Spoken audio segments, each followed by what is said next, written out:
साल 1931 के तमिलनाडु के रामेश्वरम में एक गरीब परिवार में जन्मा एक लड़का, जिसके घर लालटेन जलाने के लिए तेल खरीदने तक के पैसे नहीं थे। परिवार को 2 वक्त की रोटी तक मुश्किल से मिलती थी। ना पैरों में चप्पल थी और ना ही सर पर पक्की छत। वो देखता था आसमान में उड़ते पंछियों को और देखता था एक सपना उड़ने का, जिसे उसने समुद्र के किनारे बैठकर देखा था। इस बात से बिल्कुल अनजान कि यही लड़का एक दिन भारत को अंतरिक्ष में पहुंचा देगा, परमाणु महाशक्ति बना देगा और खुद दुनिया के सबसे बड़े लोकतंत्र का महान नायक बन जाएगा।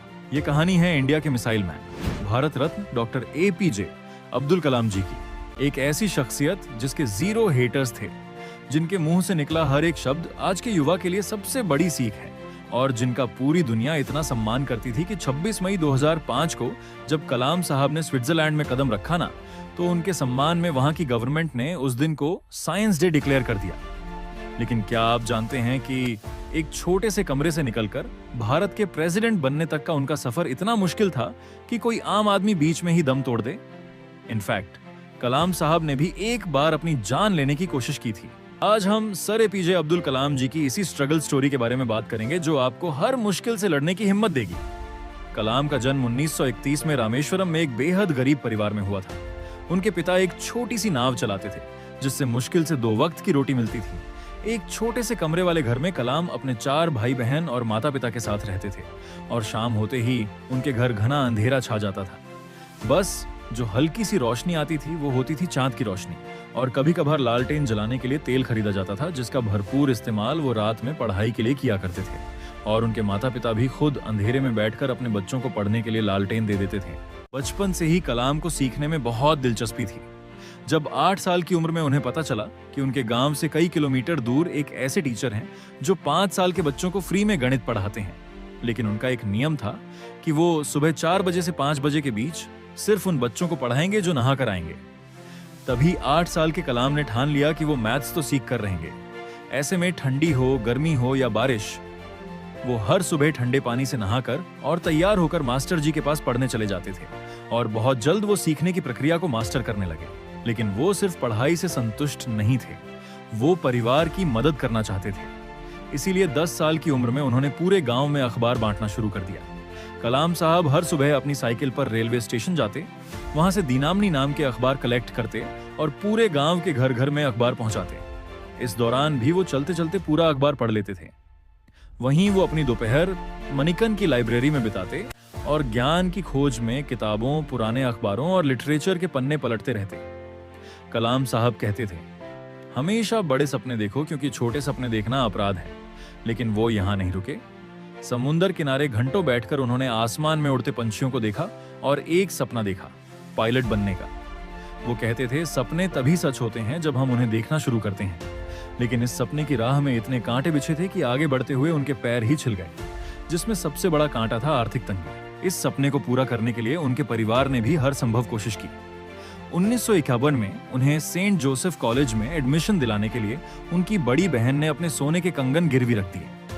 कलाम साहब ने भी पूरी मेहनत से पढ़ाई की और यहाँ से फिजिक्स में डिग्री लेकर वो 1955 में Madras institute of technology (IIT) पहुंचे, एयरोस्पेस इंजीनियरिंग पढ़ने।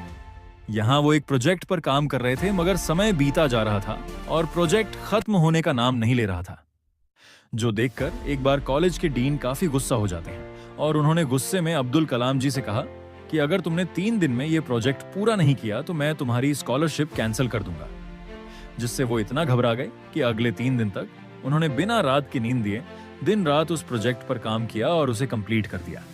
जो देख डीन काफी खुश हुए और उन्होंने कलाम से कहा कि मैं जानता था कि तुम में वो काबिलियत है, लेकिन मैं देखना चाहता था कि तुम में मुश्किल वक्त को सहन करने की क्षमता है या नहीं। और इसी घटना से उन्हें काफी आत्मविश्वास मिला। लेकिन वो कहते हैं ना, सब कुछ आसानी से मिल जाए तो कोई महान न बन पाए, और उन्हें महान बनाने के लिए ही कुदरत ने उनकी राह में एक और बड़ा ट्विस्ट लाया।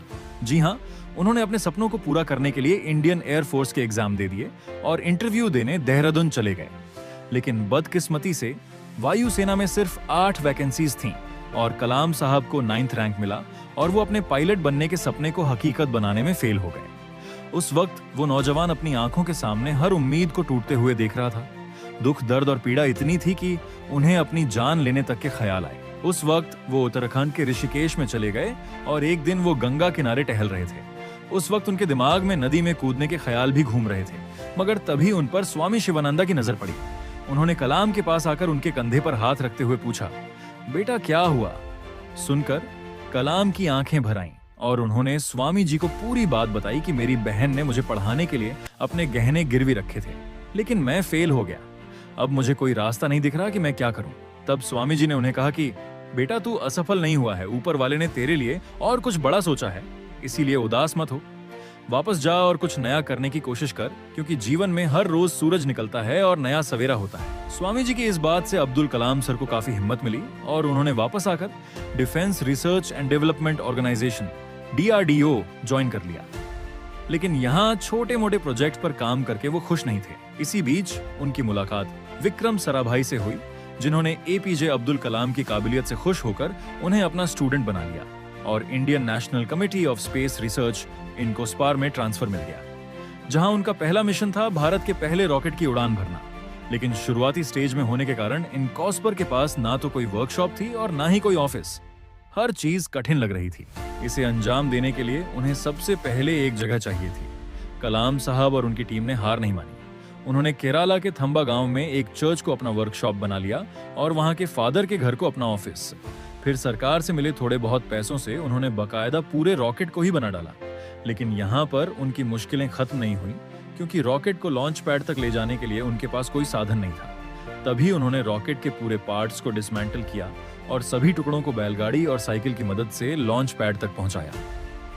After months of hard work and experimentation, finally in मुश्किलों के बाद 21 नवंबर 1963 को यह रॉकेट लॉन्च करके भारत ने अंतरिक्ष में अपना पहला कदम रखा।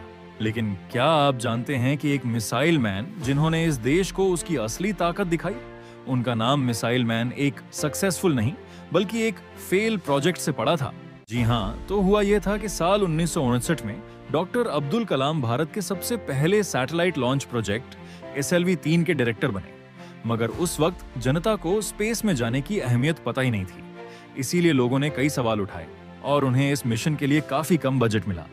लेकिन फिर भी सर APJ अब्दुल कलाम इस मिशन के लिए इतने ज्यादा डेडिकेटेड थे कि उन्होंने अपने करियर में एक भी वीकेंड ऑफ नहीं लिया, कोई छुट्टी तक नहीं मनाई और खून पसीने से SLV-3 को तैयार किया। इसी बीच उनके पिता की मौत हो गई, लेकिन वो अपने लक्ष्य से भटके नहीं। उन्होंने इस प्रोजेक्ट को अपनी निजी जिंदगी से ऊपर रखते हुए पूरा किया। लेकिन जब अगस्त 1979 में उनकी 10 साल की मेहनत की असली परीक्षा हुई, यानी कि रॉकेट लॉन्च हुआ, तब यह सितारों को छूने के बजाय बंगाल की खाड़ी में जा गिरा।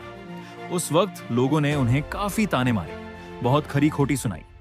ऐसे में किसी भी इंसान की हिम्मत टूट सकती है, लेकिन उन्होंने हार मानने के बजाय अपनी गलतियों पर ध्यान दिया और सिर्फ एक साल के अंदर 18 जुलाई 1980 के दिन SLV-3 रोहिणी का सक्सेसफुल लॉन्च करके उन्होंने भारत का झंडा अंतरिक्ष में लहरा दिया।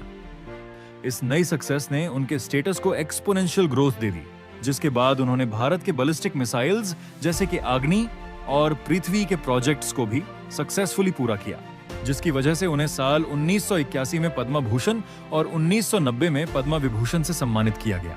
लेकिन जिस उपलब्धि के लिए उन्हें भारत रत्न से नवाजा गया वो था पोखरण 2। जी हाँ, सर अब्दुल कलाम, भारत के कुछ और महान वैज्ञानिकों और इंडियन आर्मी की टीम ने मिलकर अमेरिका की सैटेलाइट की आंखों में धूल झोंककर भारत का दूसरा न्यूक्लियर टेस्ट किया था और इसी के साथ भारत एक न्यूक्लियर सुपर पावर देश बना था। इस नई उपलब्धि ने भारत को बाकी सभी देशों से डिफरेंशिएट कर दिया और उसे एक प्रीमियम पोजीशनिंग भी मिल गई। आप में से काफी कम लोग जानते होंगे कि कलाम साहब कुछ समय के लिए अमेरिकन स्पेस एजेंसी नासा में भी ट्रेनिंग लेने के लिए गए थे। वहां उन्होंने एक बहुत बड़ा गैप स्पॉट किया। वहां की मैनेजमेंट उन्हें देखकर इतनी इम्प्रेस्ड हो गई थी कि उन्होंने कलाम सर को नासा में जॉब ऑफर कर दिया और कहा कि हमें आपके जैसे ही तो टैलेंट की जरूरत है और वैसे भी आपके भारत में रखा क्या है। लेकिन कलाम ने यहाँ एक अलग रास्ता चुना। वो मुस्कुराए और इंडिया को स्पेस तक पहुंचाने की जिद के साथ वापस लौटे और अपनी जिद को पूरी भी किया। और इवन नासा का कोई भी वैज्ञानिक उनसे नफरत या जलन महसूस नहीं करता, बल्कि अब्दुल कलाम सर तो उनके भी रोल मॉडल हैं। इसी तरह कुछ साल बीते और फिर आया 25 जुलाई 2002 का वो ऐतिहासिक दिन जब सर APJ अब्दुल कलाम भारत के 11वें प्रेसिडेंट बने। लेकिन आपको यह जानकर गर्व होगा कि उन्होंने कभी अपनी प्रेसिडेंट सैलरी नहीं ली, बल्कि उसे गरीब और पिछड़े हुए गांव में डोनेट कर दिया ताकि वहां भी स्कूल बने और वहां बड़े सपने देखने वाले किसी बच्चे को उनके जैसा संघर्ष ना करना पड़े। मगर फिर 27 जुलाई 2015 के दिन हमने उन्हें हमेशा हमेशा के लिए खो दिया। लेकिन सर एपीजे अब्दुल कलाम आज भी हमारी यादों में जिंदा हैं और उनकी बात करते ही आंखें खुशी के आंसुओं से भर आती हैं। इसीलिए आज मेरे लिए नहीं बल्कि उनके ट्रिब्यूट में हम इस वीडियो को जितना हो सके लाइक करिए और शेयर कीजिए, और कमेंट बॉक्स में कलाम साहब की तारीफ में 2 शब्द जरूर लिखिए। कुछ नहीं तो मिसाइल मैन की जय हो यह लिखिए। हम उम्मीद करते हैं कि संघर्ष से भरी इस कहानी से आपको काफी हिम्मत मिली हो। अगर आप भविष्य में ऐसे ही स्ट्रगल स्टोरी सुनना चाहते हैं तो रीड रिकैप रिपीट को सब्सक्राइब करके पास वाली घंटी जरूर दबा दीजिएगा। इस वीडियो के एंड में कलाम साहब की कुछ बातें कहना चाहूंगा। वो कहते थे, सपने वो नहीं होते जो आप नींद में देखते हैं, बल्कि सपने वो होते हैं जो आपको सोने नहीं देते। जब आपका सिग्नेचर ऑटोग्राफ में बदल जाए तब समझ लेना कि आप कामयाब हो चुके हो, और इंतजार करने वालों को सिर्फ उतना ही मिलता है जितना कोशिश करने वाले छोड़ के जाते हैं।